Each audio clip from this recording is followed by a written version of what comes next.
अस्सलामुअलैकुम स्टूडेंट। इस वीडियो में हम क्लास सेकंड ईयर की केमिस्ट्री बुक का कंप्लीट इंट्रोडक्शन करेंगे। एफएससी पार्ट 2 की केमिस्ट्री मेजर 3 पार्ट्स में डिवाइड है। First part is inorganic, second part is organic and third और last part is chemical industry है। इनऑर्गेनिक पार्ट में टोटल 6 चैप्टर्स हैं। इसमें हम पीरियोडिक टेबल, उसमें मौजूद एलिमेंट्स, उनकी फिज़िकल और केमिकल प्रॉपर्टीज़ को डिस्कस करेंगे। सेकंड पार्ट ऑर्गेनिक केमिस्ट्री है। ये चैप्टर 7 से स्टार्ट हैं और 7 to 13 चैप्टर्स ऑर्गेनिक के हैं। ऑर्गेनिक का मतलब है hydrocarbons and derivative of hydrocarbons, मतलब कार्बन और हाइड्रोजन के कंपाउंड। टोटल 7 चैप्टर्स ऑर्गेनिक का पोर्शन है और ये पोर्शन मोस्ट इम्पॉर्टेंट पोर्शन है।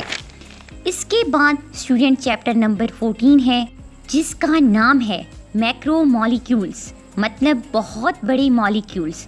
इस चैप्टर में हम फैट्स, प्रोटीन्स, लिपिड्स को डिस्कस करेंगे, मतलब ऐसे मॉलिक्यूल्स जो बहुत बड़ी चेन में एग्जिस्ट करते हैं।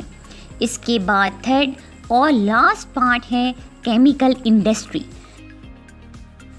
केमिकल इंडस्ट्री का एक चैप्टर है, चैप्टर नंबर 15।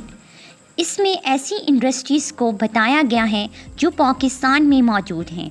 वहाँ कौन से केमिकल रिएक्शंस परफॉर्म किए जाते हैं उनको हम इस पोर्शन में पढ़ेंगे। जैसे सीमेंट की इंडस्ट्री है कि सीमेंट कैसे बनाया जाता है, पेपर इंडस्ट्री है कि पेपर को कैसे बनाया जाता है। ये सारी इंडस्ट्रीज़ को हम इस चैप्टर में स्टडी करेंगे। इसके बाद स्टूडेंट हैं लास्ट चैप्टर 16 जिसका नाम है इन्वायरमेंटल केमिस्ट्री। इसमें हम इन्वायरमेंट को स्टडी करेंगे और इसमें जो फर्स्ट टॉपिक है वो हमारी एटमॉस्फेयर है। ये सेकेंड ईयर की केमिस्ट्री का इंट्रोडक्शन था जिसमें हमने देखा कि इसको 3 पार्ट्स में डिवाइड किया गया है, inorganic, organic and last part chemical industry. इसमें इनऑर्गेनिक और ऑर्गेनिक 2 पोर्शन जो हैं वो सबसे इम्पॉर्टेंट हैं।